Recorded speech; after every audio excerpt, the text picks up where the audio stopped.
Summer is here, and thankfully coronavirus is starting to slow down. I hope so anyway. And with summer comes a lot of the shows which were abandoned last season, but also there's a lot of new shows airing as well. Not as many as normal though, for obvious reasons. I'm going to look at the new shows, and the shows I didn't get to review last season which have been pushed back here. I won't however be going over the old shows which have been delayed to summer if I reviewed first episodes back in the spring. I ask that you bear with me, as I have no idea exactly how many shows are going to be airing this summer, and so the previews may be a little bit more different than usual. Because this is a 2020 summer anime preview from a different perspective.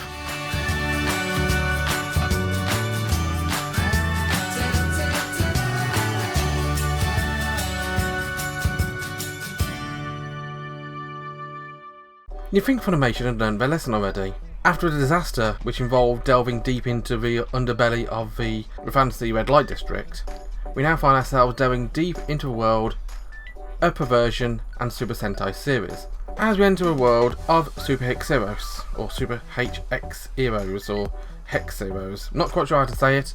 I think I said it in the episode, but to be honest I can't remember that already. And our main character is a relatively straight normal guy, but he's got an interesting secret. You see? He is a superhero. Now this is a world where aliens have invaded. But not invading like the way that you might see in the X-Files, but invaded in the way you might see in Ultraman. They send random alien down to suck the life force out of people, and the superheroes have to fight them off, one episode at a time. And our main character, Reto, does so by using the power of his libido. He instills the power of Ero into his fist and unleashes a big one all over the bad guy. Well, that sounds worse than it actually is, but that's not too far from the truth in terms of this show. Since he punches the bad guy goes flying and dies, and he ends up naked because all his clothes get shot off. See, the power's libido is too strong for normal clothing.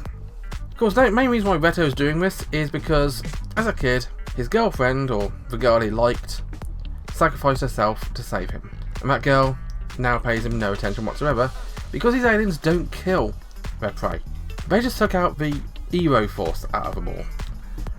They make them completely unwilling to do anything perversion or have any sort of attraction to anything, and they live their life as a single, simple, non-sexual, just generic person. Anyone would think this is some sort of analogy for Japan's declining birth rate. These erotic heroes are here to save a day, and to save the birth rate of Japan, all in one go. As you may expect, his childhood friend Kiara isn't exactly unemotional.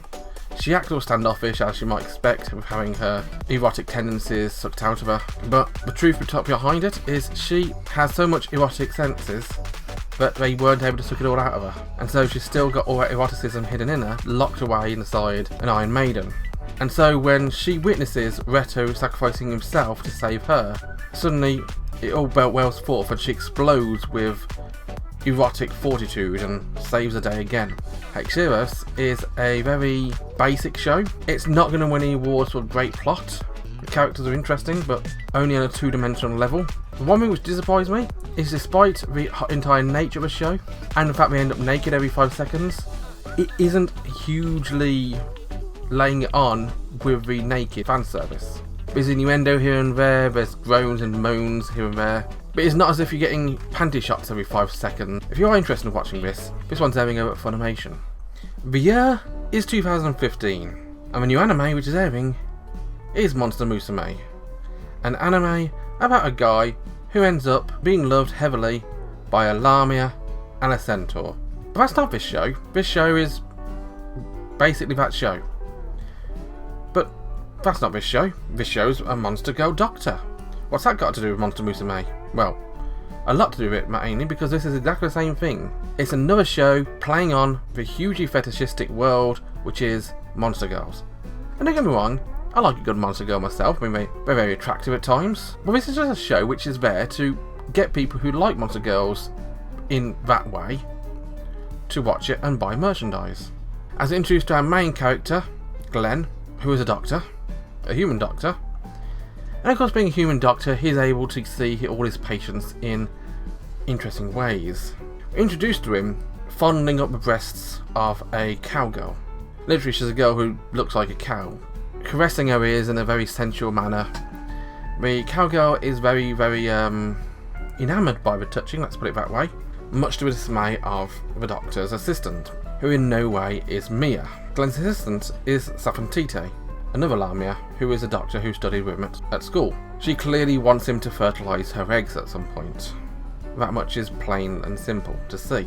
And the main story episode is introducing us to his job as a doctor, and also with him helping out a high-strung princess of a delivery company, Tisalia Scythia, a rich tsundere or Josama centaur, who is in no way Centauria. I mean, they got a few things in similar. They're both relatively shy, but very tsundere in their own ways. Other than that, they're very unlike. Now, it's clear that Tisalia is more interested in the Doctor as a male than she is in him as a doctor. Since the first introduction, she's more so trying to get him, I would say into a sack, but into a stable, than she is to get him to help her. But he goes to a coliseum, helps out a bunch of animals, animal girls such as a cat girl, and eventually he finds out that she's got something wrong with her and she doesn't want to admit it. Turns out she's got bad feet. And so I go into great detail about rehooving a horse, putting horseshoes on a horse, since she's such a rich girl, she's never needed horseshoes ever before in her life, and refuses to do it. But he takes her through the procedure, let's call it that, of putting a red hot horseshoe on her foot, hammering it home with nails. Yeah, it's very detailed, but yeah. This show is not great. If you do like monster girls, then you'll probably like this. The show's not terrible. It's not avoid at all costs. It's watch if you like animal girls or a bit of service. Skip if you're more interested in storyline, natural characters, rather than just fetishes. This one is airing over at Crunchyroll. Lapis Relights is a cute girls doing idle things show. We're introduced to our main character, Tiara, as she travels from some far distant town, Bristol, to go to a magic school in a big city. We're not told much about her hometown, other than the fact she was apparently a rich girl, or much about the magic academy, but we know she's pretty attractive, she's a bit of an airhead, and she's highly interested in going to a school, but we're not sure exactly why or what the school does, except magic. As we get there, we learn that actually she seems to be part of a group who they predicted she would turn up. She's put immediately into a group, and it turns out this is actually a school for idols, or magic idol, girl, singer, people. Again, we're not going into full detail about that either. Apparently you can do whatever you want in the school, learn whatever you want, and there's some sort of grading system, so the better singers, the better magical idol girls get better treatment, and the low ones, the Lapises, as our main character turns up and ends up being, are treated as the lowest of the low. So yeah, this is going to be an idol warfare magical girl show, with quite heavy Yuri elements in it as well, as the main character's childhood friend, who I'm guessing used to be a servant of hers, Rosetta, is also at Academy, and they reunite in a hugging embrace. Not exactly hiding anything from Yuri goggles there, are they? There are a whole lot of idol girls in this school to choose from. If I didn't know better, I'd think this was some kind of mobile game adaptation or something you're going to add into a mobile game at some point, because all these characters look like they've got personalities, which would be perfect to put into gacha. But we're briefly introduced to our main characters. Main character Tiara, who wears a tiara. The second character Rosetta, who I imagine possibly wears a rose, no idea. We've got Ashley, Lynn and Lavi. Again, we're not introduced much to them. Ashley and Lavi seem to have a sort of connection to each other. Lynette's a Yuri goggles, a book type person. Rosetta is always there for her mistress, and Tiara is just an airhead. An airhead who wears a very interesting design tiara with, well, look for yourself, see what you think of a tiara. Now again, Lapis Relights isn't a bad show.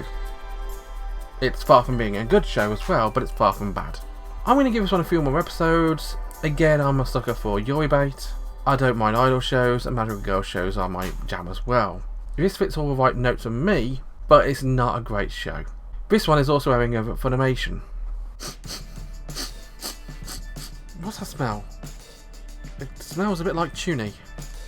but like truly bullcrap, because that's what we got here in the Misfit of Demon King Academy. Welcome to a fantasy world 2,000 years after a great demon lord was killed. And is back, reincarnated into a normal boy who grew up in about a month's time. That's not suspicious at all, is it? And so he's going to join the Demon Academy. For some reason, they didn't really explain why the new Demon Lord has to go to Demon Academy. Maybe he needs qualifications to be a Demon Lord. Maybe he wants people to acknowledge who he is. He's strong enough already, he doesn't need any academy degree for anything like that. And he's going to do that with attractive girls at his beck and call. As we're introduced to our main female character initially, Misha. Now Misha is a non-entity. She's cute, she's there, she's powerful, and that's about it really. The main character Anos is the main focus of this entire episode, as he basically walks over the top of anyone who opposes him, gets perfect scores on every single possible test, and basically kills an entire bunch of royals who rub him the wrong way by saying he's nobody. The Misfit of Demon King Academy reminds me a whole lot of the Irregular at Magic High School, only worse. And if you knew what I think of Irregular at Magic High School, me saying this one's worse is saying something entirely. It's not the worst show I've ever seen in my life, so we'll still take that one easily. But it's not far off. There's no real redeeming features other than a couple of characters that are attractively designed with good voices. But even that's not enough to save this show. If you did want to watch this one's airing over at Crunchyroll.